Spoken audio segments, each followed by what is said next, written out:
Y ahora, como un tema un poquito aparte de la colpoclesis en el tratamiento de en prolapso de órganos pélvicos, voy a hablar un poquito de retención urinaria en postquirúrgica. ¿Ok? Bueno, en cuanto a la retención urinaria postquirúrgica, sabemos que es un efecto secundario adverso menor de las cirugías y que se resuelve fácilmente con cateterismo. Sin embargo, esta condición puede ser bastante angustiosa para las pacientes, sumado a que también el cateterismo es un procedimiento considerado invasivo, poco digno e incómodo para las pacientes.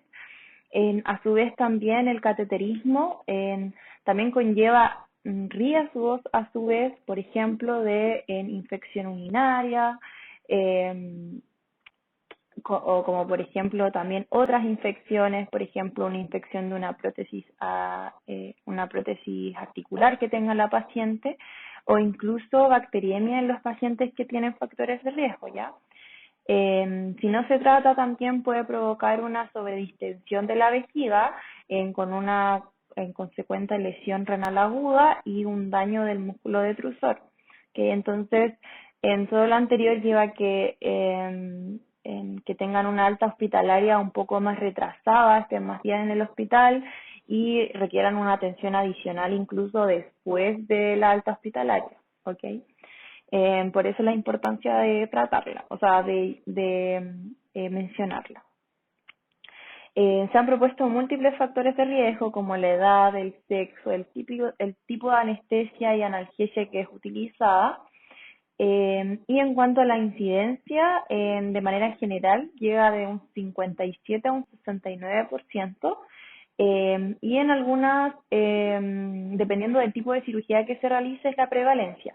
Por ejemplo, la artroplastía llega de un 10 a un 84%, en la cirugía no rectal de 1 a un 53% y en la ginecológica de un 4 a un 15%. Bueno, y ahora vamos a revisar un poquito los resultados de esta revisión sistemática que resume la efectividad de las intervenciones para la prevención y el tratamiento de la retención urinaria postquirúrgica. Ya en esta revisión sistemática se incluyeron 48 estudios con un total de N de 5.644 pacientes. Bueno, y acá tenemos los resultados. Estas son las intervenciones que ayudaron a reducir el riesgo de desarrollar retención urinaria postquirúrgica con una evidencia de certeza alta. Primero fue reemplazar la morfina en el régimen anestésico con un número necesario a tratar de 2, usando bloqueadores alfa o el antiespasmódico drotaverina. ¿Okay? Acá abajito tenemos cómo fue clínicamente significativo eh, evitar la morfina o agregar un mu opioide antagonista y utilizar la alternativa a la morfina, como por ejemplo la clinidina o el sulfenatanil. ¿Ok? Acá tenemos los resultados que también fueron clínicamente significativos cuando usaron bloqueadores alfa, como por ejemplo la tamsulosina, la fenoxibenzamina, la prazosina, la alfusosina y la dibencilina.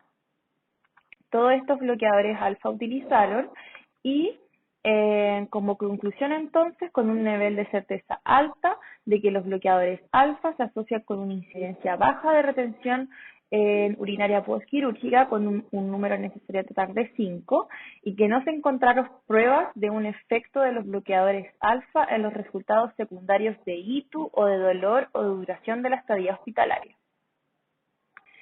La segunda intervención es en utilizar un antiespasmódico como la drotaverina. ¿Ok?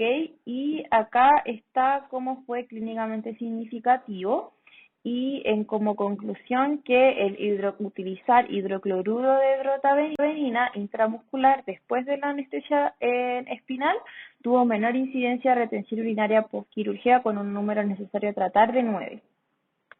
Bueno, y aquí podemos ver cómo la movilización postoperatoria temprana también fue clínicamente significativa para disminuir el riesgo de desarrollar retención urinaria postquirúrgica con un número necesario a tratar de 5. Y finalmente vemos como el que fue clínicamente significativo, que es la cuarta cajita, eh, fue utilizar la anestesia epidural o bloqueos del nervio pudendo en lugar de utilizar una anestesia espinal, que también se tradujo en una reducción del riesgo de desarrollar retención urinaria postquirúrgica. Bueno, y finalmente acá tenemos los resultados en cuanto al tratamiento, es decir, en las pacientes que finalmente sí desarrollaron en retención urinaria postquirúrgica, ¿ok? Y los resultados fueron los siguientes, que con un nivel de certeza alta de que una compresa caliente o una gasa empapada de agua tibia redujeron la necesidad de cateterismo para el tratamiento una vez que se presentó la retención urinaria postquirúrgica, como se ve marcado aquí en el gráfico, con un número necesario a tratar de 2. Y también el estudio concluyó que para el tratamiento de retención urinaria postquirúrgica no hubo evidencia para apoyar el uso de beta bloqueadores alfa o fármacos colinérgicos con o sin uso concomitante de benzodiazepina.